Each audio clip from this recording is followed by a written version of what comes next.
Hey everybody, welcome to Life Inside Hell. It's me, your host, Brother Wild Bill, coming to you from inside the most dangerous prison in the Western Hemisphere. This YouTube channel is coming from inside the nastiest, most dangerous, violent, and terrible prison in Central America. Can you believe that? But it's true. I was a professional killer in the street from 2006 until 2010. Was arrested in 2010 and stuffed into a third world hell with a 46-year sentence for quintuple homicide. I'm an American by birth in a Panamanian prison. I've been in prison for 13 years, and I've risen to the rank of prison's chaplain. I'm the prison's recognized chaplain. So, a lot of shit going on right now. This is my audio diary. There's a lot of shit going on. I was going to tell you about some of it. And then also, I'm going to give you just a little something I was thinking about today. One thing that's going on is I'm doing a couple of interviews right now. One with a guy named Sean Atwood, who's got a huge YouTube channel. So that's cool. I hope that comes out soon. Then on Thursday, I've got an interview coming out with the lighter side of serial killers and my friend and fellow author Keith Rover. Keith is really rolling along. He's doing really good as becoming a personality in the true crime community. He's a successful author, which I'm not successful, but he's a successful author, which is a big thing in and of itself. And he has a really good show as well, The Lighter Side of Serial Killers, where he talks to I don't like to think of myself, and I don't think of myself as a serial killer at all, but he talks to people who are, serial murderers. So we did a really good interview, a really in-depth, like a long one, more than an hour. And it'll be out on Thursday at 6 o'clock, so don't you dare miss it. It's going to be a good show. Okay, another thing I wanted to talk about today was, it was in my mind today. A lot of times we say to somebody else, well, just let me know if you need some help, or call us if you need us. People who need help ain't calling anybody. The majority of people, I'm not talking so much about financial help. I mean, you see a lot of people begging money, and I do it myself from time to time because I'm unfortunately, my life requires me to do that on occasion. But I'm talking about people who are going through something really bad. I'm just being honest with you. Your coworker will tie that noose around his neck. I'm talking literally, that literal noose around his neck without asking anybody for help.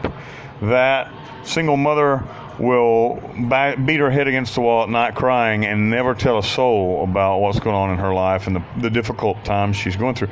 So, when you say to somebody else, when you listen to me, when you know that somebody else is having a hard time and you say that chicken shit thing, well, let me know if you need anything. Well, you dumb fuck, that they need something, And so, and I'm talking to you in a harsh way because my own conscience speaks to me in that way as well. My conscience has the voice of my high school football coach.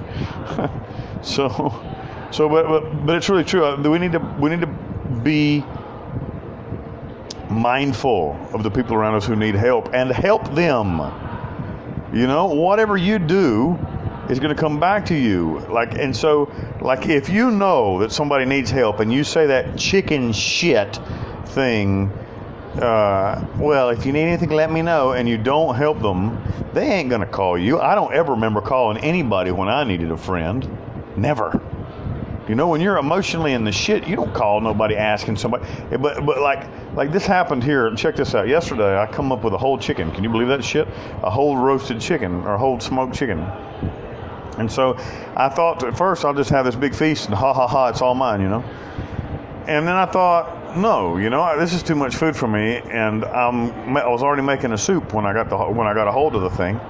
So I knew there was two guys here. One of them was my son, cop killer, and then this other guy from Chiriquí, where I used to be in prison as well. And both of those guys didn't have a visit last time. They didn't receive food 3 weeks ago when we had a food delivery, and so they're really suffering. And I know they're suffering, so I didn't say anything to them at all. I just made this enormous pot of soup, really good, like vegetable soup with chicken, and spaghetti noodles in it. It was really, I mean, seriously, it was like slap your mama good, you know. It was really good. So I made this huge pile of thing, and then I just carried it to the one cell. I'm like, hey, give me your dish. And he's like, what? I'm like, give me your dish. Why? Give me your dish, or I'm going to beat you over the head. Give it to me. So he hands me a dish, you know, a Tupperware container through the door, and I just fill it to the brim with that shit. He's like, holy shit, Bill, thanks. I'm like, yeah, man. And go to the next one, and the same thing. Like, give me your dish. What? Give me your dish. What? Am I speaking fucking Spanish or what? Give me your dish.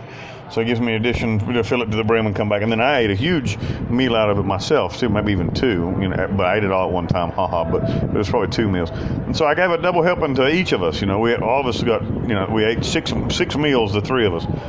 And I'm not like tooting my own horn, I'm not, but it was the right thing to do because I felt good after it, and they felt good too. Like, you know, they're going through a hard time right now, but in the food's nice because now they're not, you know, 2 or 3 hours, they're not hungry. They're not hungry for a few hours. But it's nicer than that because, like, somebody gives a shit. Somebody knew that I was suffering and actually cares.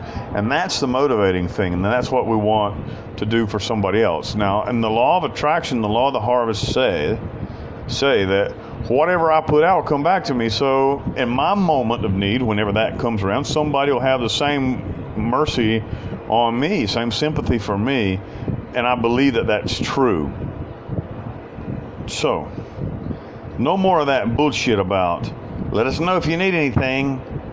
Stop that. If you know that there's you live in an apartment complex, downstairs there's a single mother, and she's got a bunch of rugrats running around, and she's having a hard time, and you're financially able, go to the grocery store and buy her a bunch of groceries and bring them there, and don't say a damn thing. Knock on the door, open them, like, here, and then leave. You know, God's watching. The universe is watching. And it don't have to be financial. You know, you don't have to do something financial. Maybe she's having it's the same scenario. She's got a lot of rugrats running around. She's going crazy and she's having a hard time. You say, hey, why don't you bring them kids up here and I'll watch them for a couple hours while you relax. Holy shit. What a big thing for her, 2 hours to relax. She don't ever get to relax. She works all day and then she wipes asses all night long, you know. So that's just an example, you know. Or if you go into McDonald's and you're going to buy a hamburger, you know, you buy two and you give one to the bum that's on the corner. He can't smoke a hamburger, man. He can't snort a hamburger. So you're doing something that he can use, you know, something positive. And these are just thoughts, my thoughts. Or if you got a coworker that you know is going through some shit, you say, hey man, why don't you come over to the house tonight and let's watch a ball game and have a beer. You know, that might just be the thing that keeps him from wrapping the rope around his neck and jumping off the table tonight. So these are my thoughts. If you want to talk to me, pull the description box down. My email address is there. Also, my social media is there. Facebook, Instagram. You can get a hold of me directly there. Also, there is a Wikipedia link if you want to know more about who is Wild Bill anyway. There's the link there, and there is also a link to a book I wrote called Long Live the King Wild Bill. If you ain't bought that book yet, and you're listening to me and you ain't bought that book, shame on you. Go buy that damn book. You'll enjoy it. I think you'll enjoy it. If you like to read and you like true, mad, crazy-ass prison stuff, that's it. That's really where it's at. So I got a lot of good responses about that. Anyway, thanks. God bless each and every one of you. I love you, and Jesus Christ loves you too.